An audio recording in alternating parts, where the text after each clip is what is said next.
จา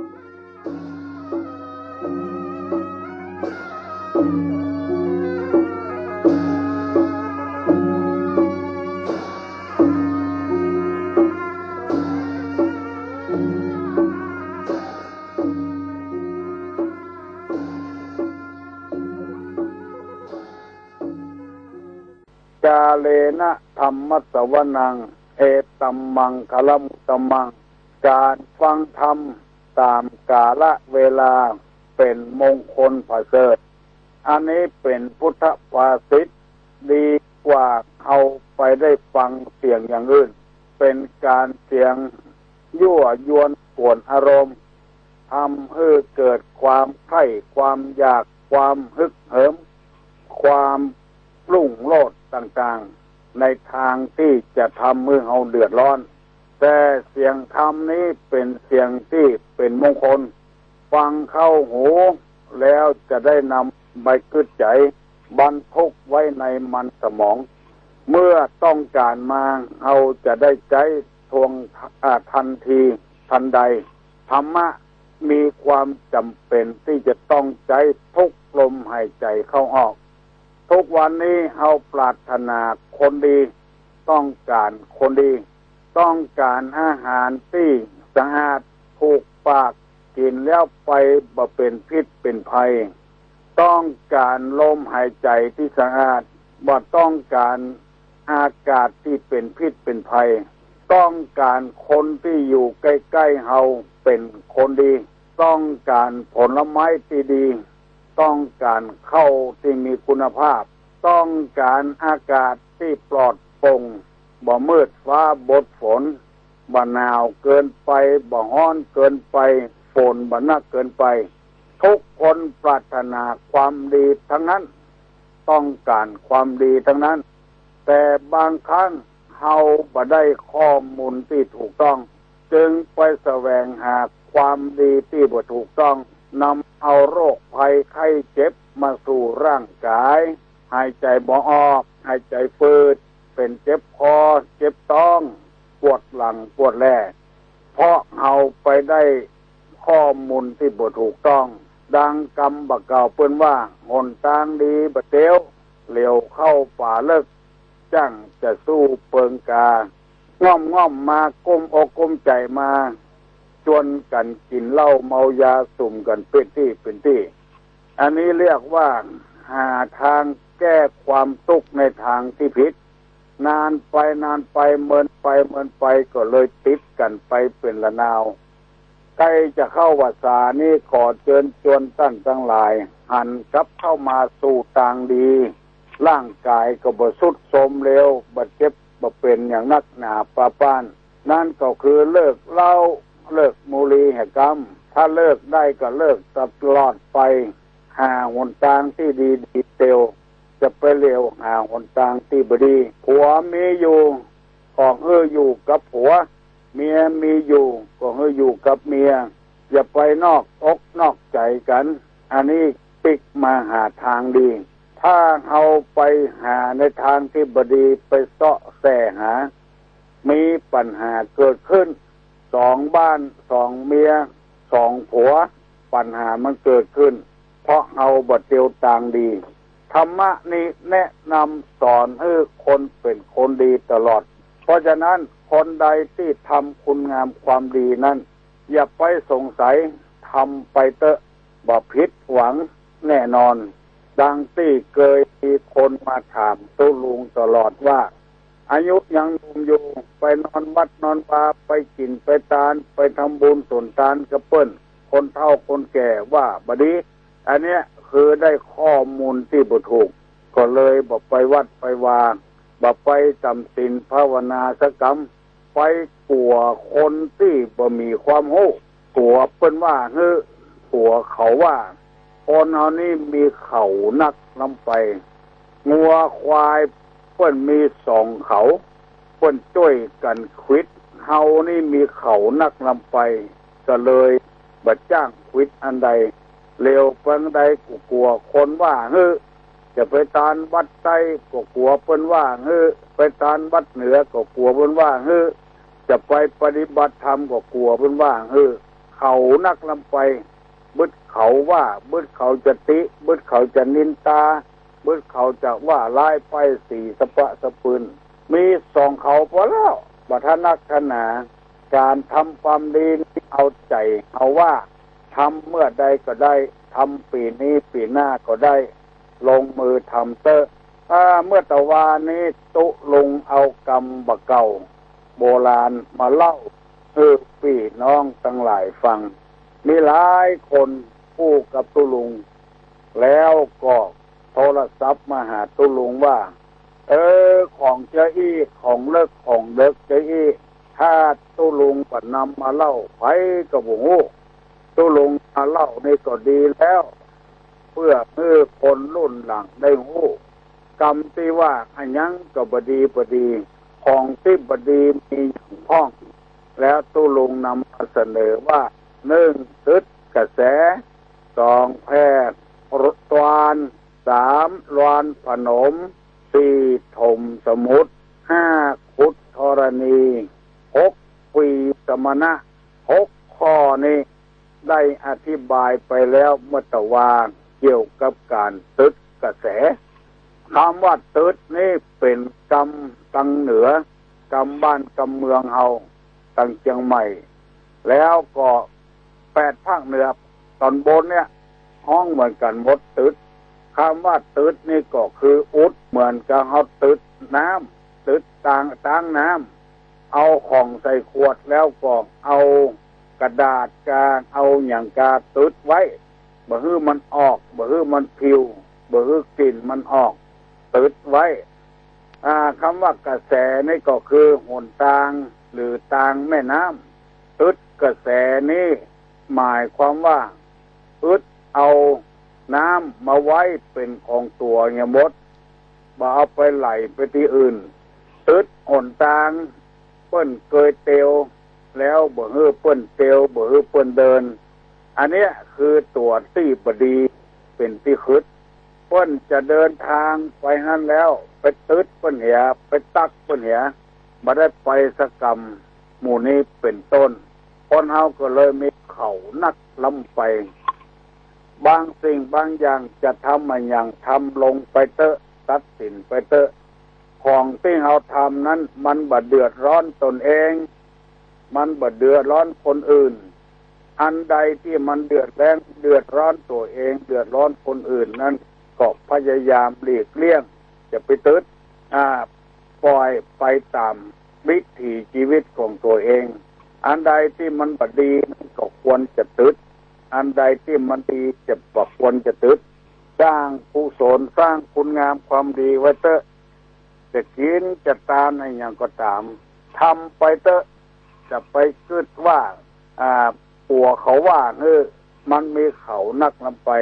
และทำอย่างหนึ่งคนต่ำบ้านต่ำจองต่ำบ้านต่ำเมืองเอาก็พอประมาณอย่างน้อยหุผิดหุถูกหุบ่ถูกหุเพราะว่าคือกันคนเอาก็เลยเยอะย่องบ่กล้ากระทำกันพอเพิ่นจะทำนั่นก็ไปตึดหนทางเพิ่นจะสร้างความเจริญแก่ส่วนรวมแก่ประเทศชาติบ้านเมืองแต่ตัวเองผัวเดือดร้อนก็พากันโวยวายขึ้นอันนี้ก็ไปตึดคุณงามความดีของเพิ่นตัวบัดเนี้ยแล้วเพิ่นจะเนี้ยตอบไปว่าเพิ่นเอาละไว้มันเสียสาระเสียประโยชน์เป็นต้นว่าถนนหนทางกลางเพิ่นจะตัดผ่านไปมาสะดวกกับคนส่วนรวมเจ็บเป็นเย็นอุ่นไปโรงยาง่ายจะไปวัดไปวาก็ไปง่ายตัวบ่ทำแล้วเปิ้นทำไปขวางทางเจริญเปิ้นบ้านเมืองจะล่มจะจมกับตึกกระแสเนี่ยตึกหนทางเนี่ยพอออกไม่ออกของหมู่เฮาเข้าใจกันดีๆแล้วเร่งทำคุณความงามความดีให้เว้ยๆบัดเดี๋ยวนี้คนดีอยู่ที่ไหนส่วนมากไปเข้าใจว่าคนรวยมั่งมีสีสุขเป็นคนดีคนมีกรรมหูจบปริญญา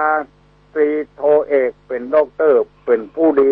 เฮาไปสถาปนาคนเหล่านี้ว่าเป็นคนดี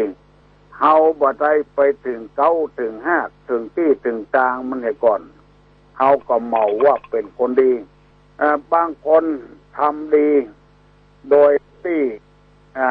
ไผบ่ฮู้บ่หารก็ไปเมาเอาเปิ้นว่าเป็นคนบ่ดีหมู่นี้เป็นต้นเพราะฉะนั้นหนทางที่เฮาจะแก้ไขนั้นอย่าไปตึดหนทางไผอย่าไปตึดกระแสแม่น้ำไผจะเฮียนให้หยังบ่เปิ้นเฮียนตามความรู้ความสามารถของเปิ้นไผจะคิดร่ำสร้างให้หยังลูกไผจะเฮียนให้หยังที่ไหนปล่อยเปิ้นเฮียนจะไปตึดเปิ้นบางเตื้อก็ได้ยินเอาไปเฮียนวิชาชีพเนี่ยปันได้กินแทนที่มันจะเจริญยิ่งกว่านั้นไปสอนให้เปิ้นเฮียนวิชาชีพซ่อมรถเครื่องกาซ่อมคอมพิวเตอร์กาอย่างมูนี้เป็นต้นเปิ้นจะได้เป็นเจ้าขุนมูลนายไปเกิดไปเกิ้งความดีของเปิ้นเนี่ยก็เลยบ่ได้ห้ามได้เรียนวิชานั้นตกรรมบางทีก็บ่ถูกตามอาชีพของตัวเองเปิ้นจะประกอบการค้าการขายบางทีก็กลัวเปิ้นเหลือกดตัวเองก็ไปตึดไปเกิดไปเกิ้งเปิ้นเนี่ยอันนี้เปิ้นว่าคิดใหญ่ไผจะทำอันอย่างที่ไหนไปที่ไหนมาที่ไหนก็พยายามปล่อยตามกระแสเปิ้นถ้าสิ่งใดมันเป็นของบดีมันจะเดือดร้อนตัวเองเดือดร้อนคนอื่น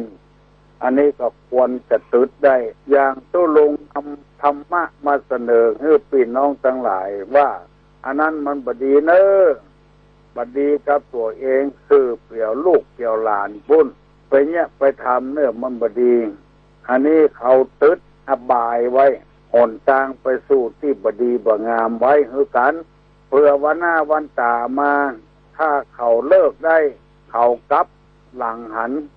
ดีขึ้นมาก็ยังเป็นประโยชน์กับตัวกับประเทศชาติบ้านเมืองได้คนดีไว้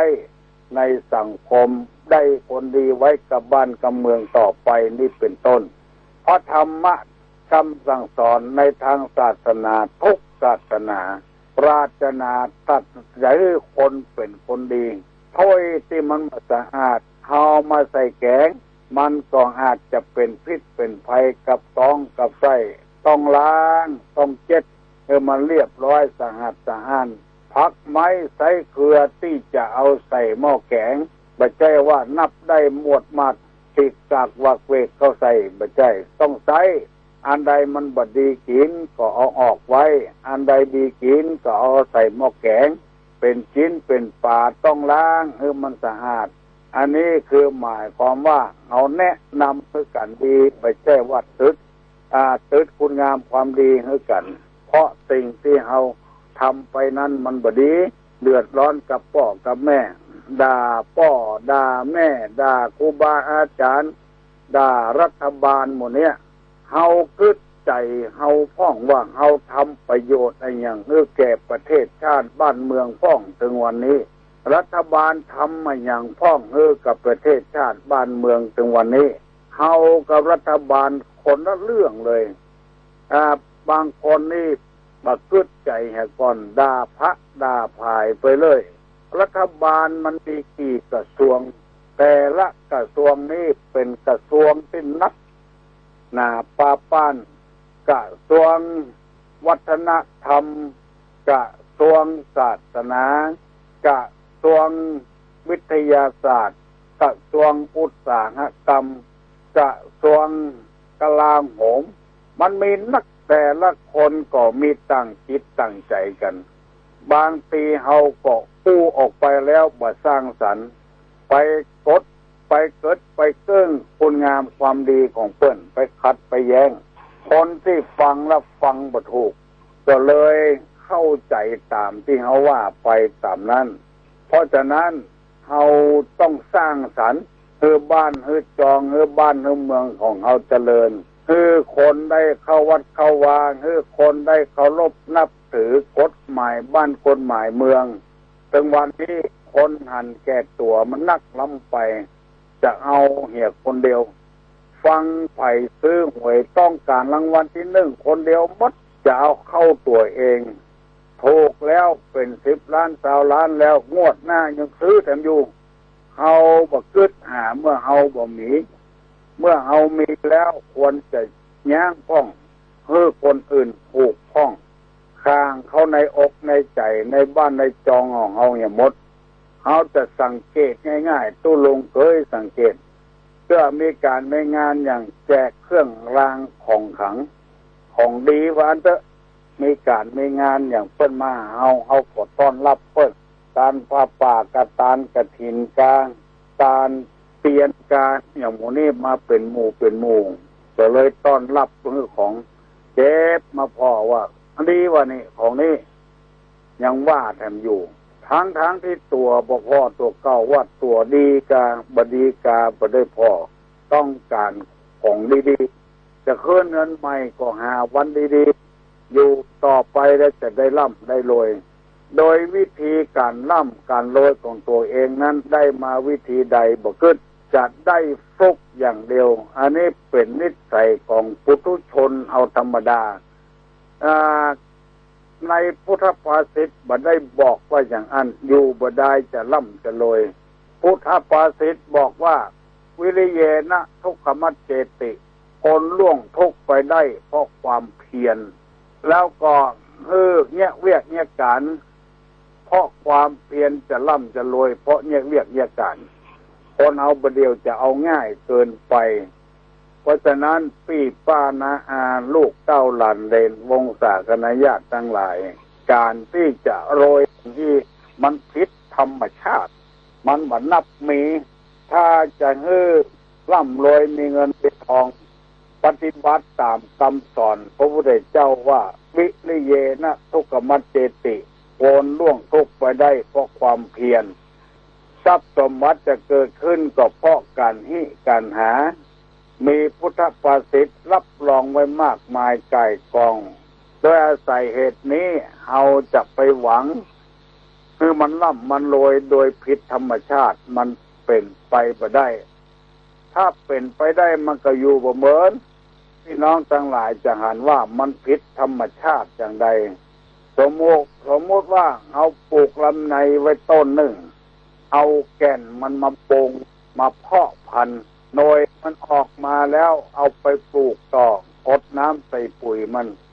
รู้สึกว่าลำไยนั้นจะอยู่เหมือนน้ำพุมาก็บ่ก้นลมพัดมาก็บ่ก้นเอาไข่มันใหญ่เวยๆก็ไปกอบเอาไปตอนกิ่งออกมาพอมันใหญ่มาสักน้อยลมมาตีมันอยู่บ่ได้พูดหมดเพราะมันผิดธรรมชาติลมละลายไปหมดอันใดที่เฮาหวังรวยเพราะว่าถูกเวกาไปกาของเถื่อนกาอันนั้นก็อยู่บ่เหมือนลองสังเกตพอธรรมชาติเถอะเพราะมันผิดประเดี๋ยวนี้ไปคูดเอาต้นไม้เป็นต้นมาปลูกใหญ่เว้ยมีห่มมีเงาเว้ยแต่ว่าหากมันบ่ไปไกลพอมีลมมีแรงออกมาก็โค่นลง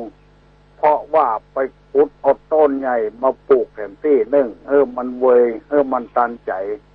มันผิดธรรมชาติพระพุทธศาสนานี้เป็นศาสนาที่ธรรมชาติมันขมเชื้อมันขมก็ขมตลอดไปเชื้อมันส้มก็ส้มตลอดเชื้อมันหวานก็หวานเชื้อมันหืนก็หืนเชื้อมันเหม็นอย่างบัตตาเสือเนี่ยบัดว่าต้นใดเหม็นมดพริกหวานเนี่ยมันผิดธรรมชาติหวานมันก็ไม่ใช่หวานเหมือนน้ำผึ้งน้ำอ้อยมันธรรมดาเนี่ย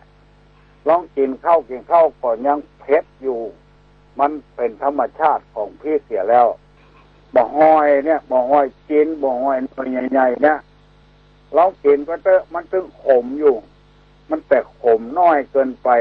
เพราะไปประชมส่งพันธุ์มันไปอยู่ตามหลักของธรรมชาติคนเฮาขอให้อยู่อย่างธรรมชาติเนี่ยอย่าไปตึดคุณงามความดีของไผจะไปทำการทำงานไปค้าไปขายไปเนี่ยจะใดที่ไหนต้องไปเป็นตามธรรมชาติแต่ไปข่มเหงเต่งแพ้คนมันจึงมีวาสนาน้อยอยู่หันแล้วเป็นลูกจ้างลูกแจ้งเฮา มันสมองตึงบดีอยู่งั้นแล้วถ้ามันสมองดีอย่างเอากุคนมันก็ร่ำก็รวยกันไปจัดนักแล้วมั่งมีสีสุขกันไป